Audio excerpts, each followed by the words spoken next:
जय राधे राधे प्रिया प्रिया, प्रिय श्यामा प्रिय श्यामा, जय श्यामा श्यामा प्रिया प्रिया।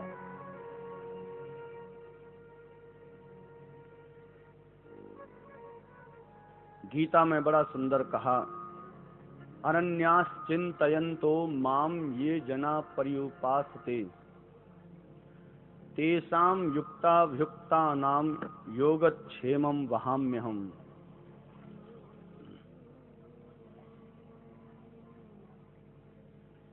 भैया अनन्यता से भगवान श्री कृष्ण की आराधना करो, क्योंकि वो ही परम परमात्मा है। अनन्यता से राधा रानी का स्मरण करो। अनन्यता का मतलब क्या है? अनन्यता का मतलब है एक को पकड़ो। एक है साध है सब सध है, और सब साध है सब जाए।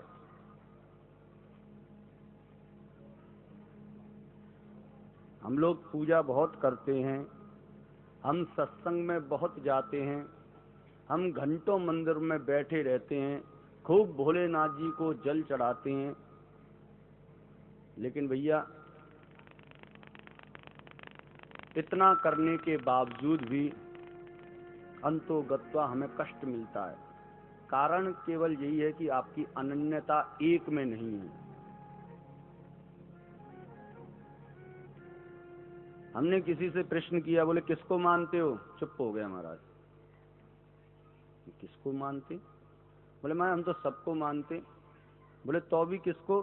बोले मैं हम गणेश जी को भी मानते हैं, भोलेनाथ जी को भी मानते हैं, दुर्गा मैया को भी मानते हैं, और हमारा सबको मानते हैं, जितनी भी देवी देवता हैं। बोले कल्याण नहीं होगा, कहीं जो सबके चक्कर में फंसा है वो चक्कर खा के ही गिरेगा। अनन्यास चिंतयन्तो माम ये जना पर्युपासते, जिसके अंदर एक नहीं उसके अंदर सब ठहर ही नहीं सकते। ब्रज में कहते हैं एक है साध है सब सध है, और सब साध है सब जाए। एक पे विश्वास करना बहुत जरूरी है। हम घर में सबके ऊपर विश्वास करते हैं, बेटी के ऊपर भी विश्वास, बेटा के ऊपर भी विश्वास, माता के ऊपर विश्वास, सबके ऊपर विश्वास। सबके ऊपर विश्वास होता है इसलिए काम बिगड़ता है। प्रेम से बोलो। हाँ, पति देव को जाना था सुबह जल्दी कोर्ट। उसने एक बढ़िया सुंदर पजामा बनवाया था दर्जी से, 2 इंची थोड़ा लंबा था। तो हाँ, सबसे पहले अपनी बहन से कहा, बहन देख मुझे सुबह जल्दी उठ के जाना है, ये 2 इंची लंबा पजामा कर दिया है, एक काम करना, इसको 2 इंची काट के खूंटी पे टांग देना। बहन ने कहा तुम्हारी पत्नी नहीं है क्या? आप उनसे कहो ना, हमसे क्यों कहते हो? अब मेरे पास समय नहीं है। बोले ठीक है देवी। पत्नी के पास गया, पत्नी ने भी महाराज कहा, अरे तुम अपनी माँ से कहो ना, पहले जब मैं नहीं थी तो क्या माँ करती नहीं थी? बोले ठीक। माँ के पास गया तो माता ने कहा तेरी बहन नहीं है क्या, तेरा भाई नहीं है, उससे कटवा ले। मेरे पास समय कहाँ है, मैं घर को देखूंगी तेरे पजामे को देखूं। प्रेम से बोलो। तीनों ने मना कर दिया। विचार करने लगा, बोले सुबह हमको जाना है, इनको तो जाना नहीं है, पजामा हमको पहनना है। तुरंत कैंची उठाई, तुरंत काटा, सिलाई लगाई और खूंटे पे टांग दिया रात्रि में। बहन को याद आया, बोले भाई तो मेरा है, उसने मुझे इतने विश्वास से कहा और मैंने उनसे मना कर दिया, मैंने गलत किया। वो गई, तुरंत उसने 2 इंची काटा और तुरंत सिल के फिर मैं खूंटे पे टांग दिया।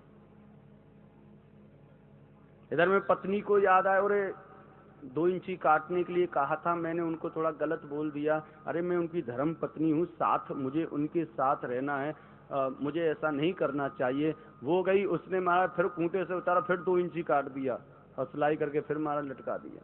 माता को याद आया तो माता ने भी 2 इंची काट दिया, लटका दिया। सुबह पता चला वो पजामा के बदले घुटन्ना हो गया।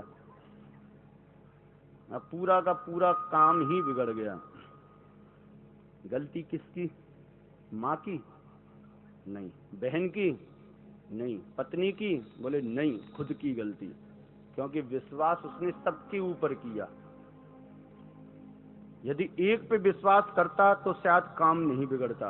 और हम लोगों की भी यही स्थिति है, हम सभी को मानते हैं महाराज, सभी को मानते तो गड्ढे में चले जाते हैं।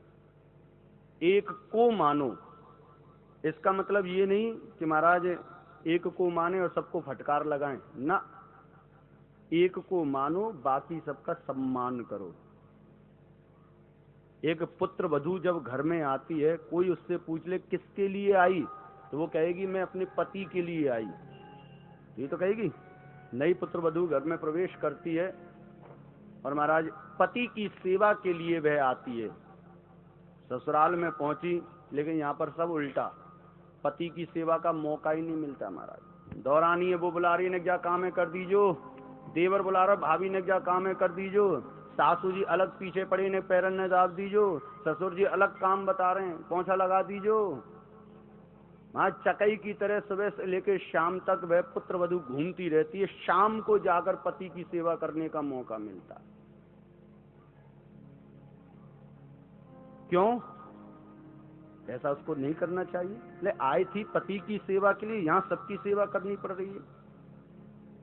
और जब महाराज माता पिता से झगड़ा हो जाए तो वही पत्नी जो महाराज सुबह से लेकर शाम तक देवर जेठानी दौरानी सबकी सेवा करती थी, बस पति का झगड़ा माता पिता से हो जाए, पति घर छोड़ने के लिए जैसे ही तैयार होता तो पत्नी उसके तुरंत पीछे हो लेती, भूल जाती है सब सेवा। बोले क्यों? क्योंकि मुख्य तो वो है। बात को समझना। बोले हम आते हैं अपने पति के लिए, पति की सेवा करने के लिए, लेकिन यदि आप सबकी सेवा करते हैं तो वो सम्मान है, लेकिन निष्ठा एक में होनी चाहिए। बोला ये मेरा पति है, प्रेम से बोलो, ये मेरा पति है, उसमें निष्ठा होनी चाहिए।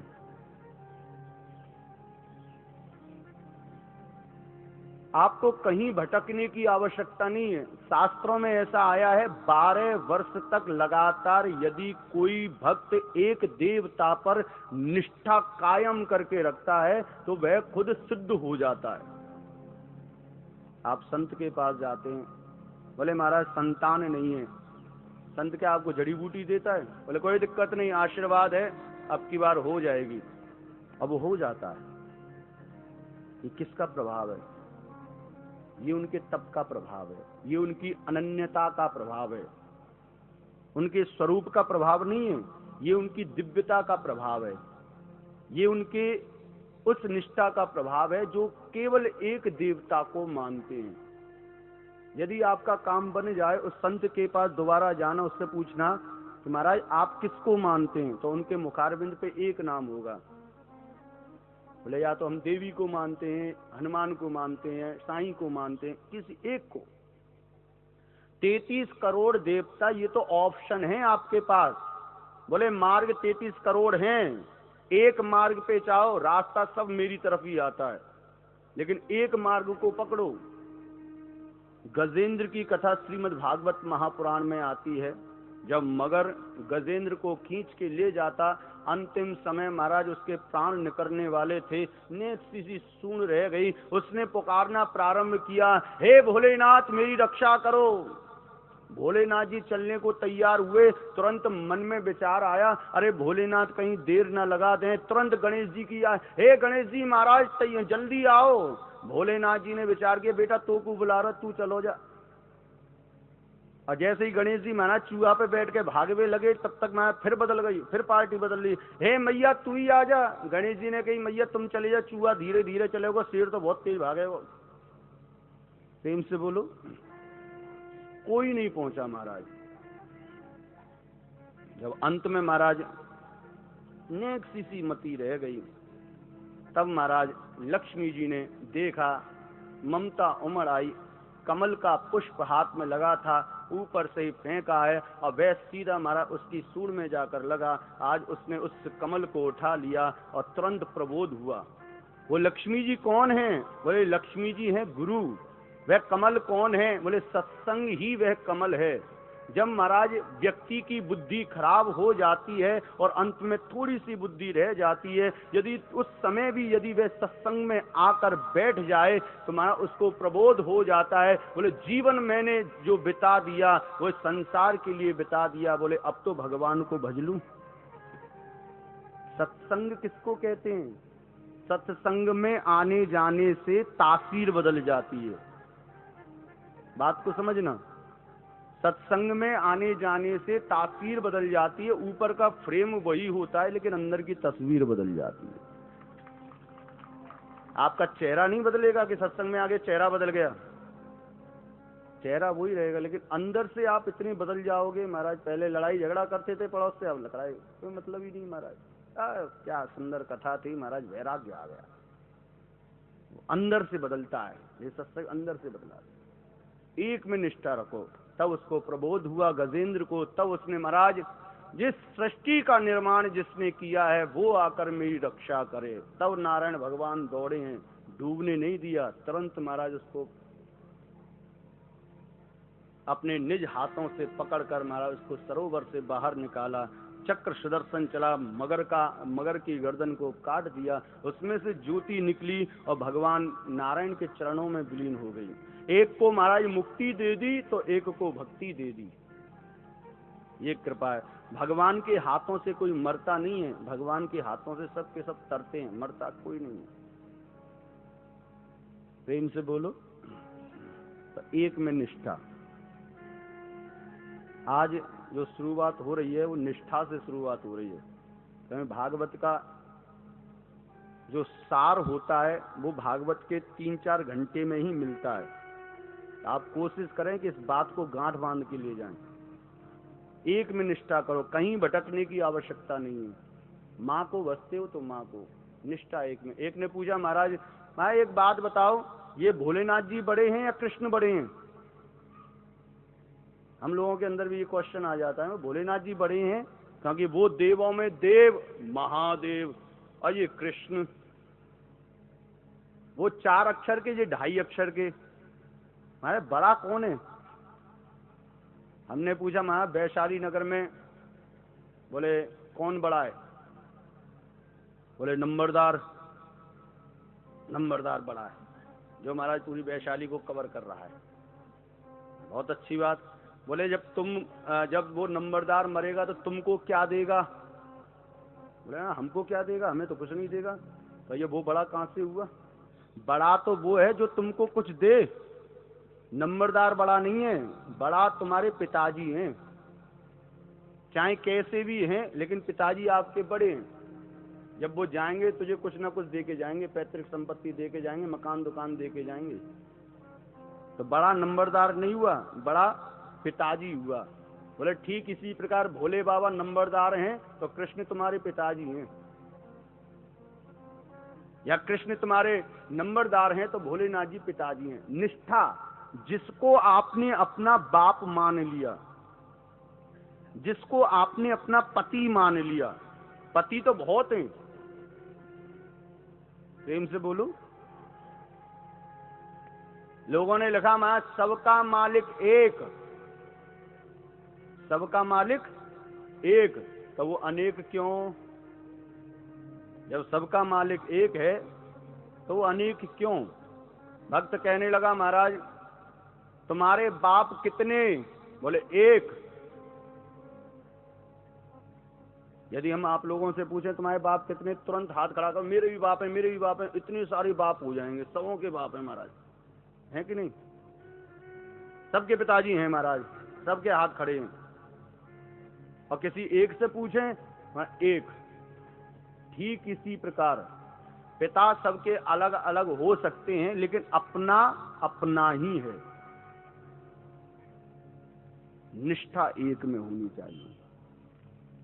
रेगिस्तान में एक व्यक्ति फंस गया, प्यास लग रही है, पानी पीना चाहता है लेकिन उसको पानी दिखाई नहीं दे रहा। उसने महाराज किसी सत्संग में श्रवण किया कि इस धरा धरती के नीचे जल है। उसने महाराज फावड़ा उठाया और खोदना प्रारंभ कर दिया। उसने 10 फुट 20 फुट खोदा लेकिन पानी नहीं निकला। बोले यहाँ पर पानी नहीं है, शायद आगे पानी हो। वह आगे गया, आगे खोदना प्रारंभ किया, 20 फुट वहां भी खोद दिया, वहां भी जल नहीं निकला। फिर आगे गया, फिर 20 फुट वहां भी खोद दिया। इस प्रकार खोद खोद खोद के महाराज 10 गड्ढे कर दिए, लेकिन जल नहीं निकला। इतने में ही एक संत जी का आगमन हुआ, संत जी के चरणों में गिर पड़ा। हाँ, आप लोग झूठ बोलते हो कि पृथ्वी के नीचे जल है, मैंने 20-20 फुट गड्ढे खोदे लेकिन कहीं भी जल नहीं निकला, आप पृथ्वी के नीचे जल बताते हो। संत जी ने कहा, भैया तूने जो मेहनत की सब बर्बाद कर दी। बोले तूने जो मेहनत की है यदि एक गड्ढे में कर देता तो अब तक तो तू पानी पी के तृप्त हो चुका होता। उसने 20-20 फुट के 10 गड्ढे किए, 200 फुट मेहनत की। यदि 200 फुट एक गड्ढे में मेहनत कर लेता तो उसको जल मिल जाता। ठीक इसी प्रकार कभी हम उसकी आरती करते हैं, कभी कृष्ण की, कभी उस भोले की, कभी गणेश की। बोले कोई लाभ नहीं है। यदि वही आरती यदि एक में हो जाए, यदि वही निष्ठा एक में हो जाए, यदि वही अनन्यता एक में हो जाए तो भगवान की कृपा आपके ऊपर तुरंत परिवर्षित होगी। प्रेम से बोलो। इस संसार का नाम है दुनिया। 2 अक्षर से ही दुनिया बनी है, एक जन्म और एक मरण, यही 2 चीज है महाराज। प्रेम से बोलो।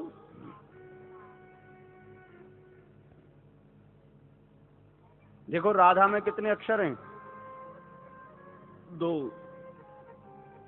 कृष्ण में 2.5 नहीं है। कृष्ण में 2.5 समझना भी मत। राधा ही कृष्ण है और कृष्ण ही राधा है। महाराज शरीर भगवान श्री कृष्ण का एक, देह 2 हैं। दाईं तरफ भगवान श्री कृष्ण निवास करते हैं और दाईं तरफ राधा रानी और बाईं तरफ श्री कृष्ण निवास करते हैं। जैसे अर्धनारीश्वर का आपने चित्र देखा होगा, शरीर के आधे हिस्से में मां पार्वती और आधे हिस्से में तो राधा ही कृष्ण है और कृष्ण ही राधा है, अंतर नहीं है भैया। 2 अक्षर भगवान के नाम में है, इसलिए संसार का नाम है दुनिया। यदि 3 अक्षर होते तो नाम होता 3 गुनिया। बात को समझना। हमारे शरीर में भी 2 ही अक्षर सबसे ज्यादा फिट हैं। यदि अपवादों को छोड़ दिया जाए तो थोड़ा सा मंथन करें, थोड़ा सा चिंतन करें, सिर से लेके पैर तक 2 ही अक्षर चुपके हुए हैं। कुछ अपवादों को छोड़ दिया जाए तो कहीं से भी चालू करो महाराज, वहां से ऊपर से चालू करो। बाल बताते जाओ कितने अक्षर, अरे बताते तो जाओ, सो तो नहीं रहे। बाल, माथा, हाँ गिन के ही बताना, कहीं ज्यादा हो तो भी 2 कर दो। नाक, होठ, गाल, पेट, पीठ, दांत, आंख, पैर, और क्या बचा? हाथ। हाँ जी, सब के सब 2 अक्षर है कि नहीं? 2 अक्षर। राधा, राम, शिव, दुर्गा, ये 2 ही अक्षर है महाराज। ये कभी हमने चिंतन नहीं किया। 2 अक्षरों से ही दुनिया बनी है। सुख 2 अक्षर, दुख 2 अक्षर, गुण 2 अक्षर, दोष 2 अक्षर,